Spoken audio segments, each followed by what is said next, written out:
Bonjour, je m'appelle Julien Petitjean, nous sommes en Côte-de-Beaune, au cœur de la Bourgogne. C'est ici que j'ai fondé en 2012 le domaine de la Roseraie, avec l'objectif de produire des vignes en biodynamie pour faire des vins les plus naturels possibles.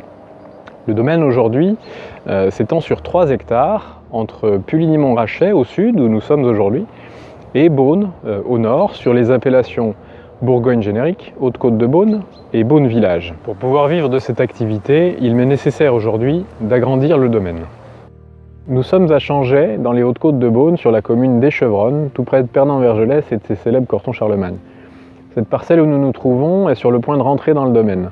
Nous allons planter ici du chardonnay et du pinot noir à hauteur de 1,5 hectare. À chaque étape de sa vie, la vigne pourra, et ce depuis sa prime naissance, recevoir les meilleurs soins pour être en harmonie avec son lieu de croissance. Pour la fourniture de nos plants, la législation nous contraint à faire appel à des pépiniéristes.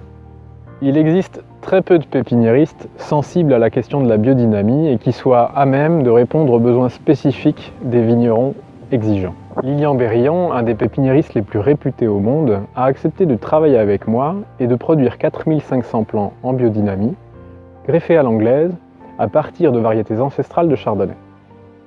La biodynamie est une approche culturelle et culturelle qui remet le vivant au centre des préoccupations. Les rapports humains y tiennent une place primordiale. Le financement participatif rentre naturellement dans ce cadre.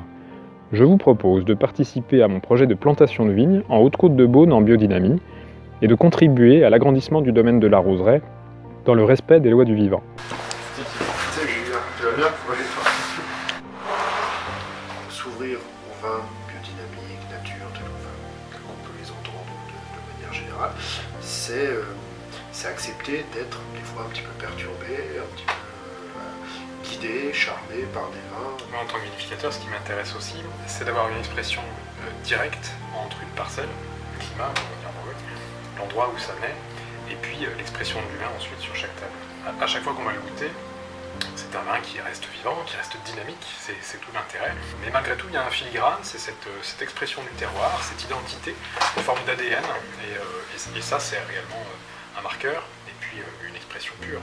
Et ça c'est intéressant, il n'y a que la biodynamie qui permet ça. L'idée de laisser le champ libre aux raisins, d'exprimer un vin qui leur sera propre. On ressent chaque année un vin différent, parce que le raisin est né différemment, donc le vin, c'est juste l'expression de ce raisin. Et c'est avant tout la mise en avant de ce lieu, de ce terroir, de ce potentiel d'expression. Plus les parcelles sont travaillées de manière à respecter cet équilibre naturel, cette biodiversité, à trouver cet équilibre vivant du lieu, on retrouve ça dans le vin.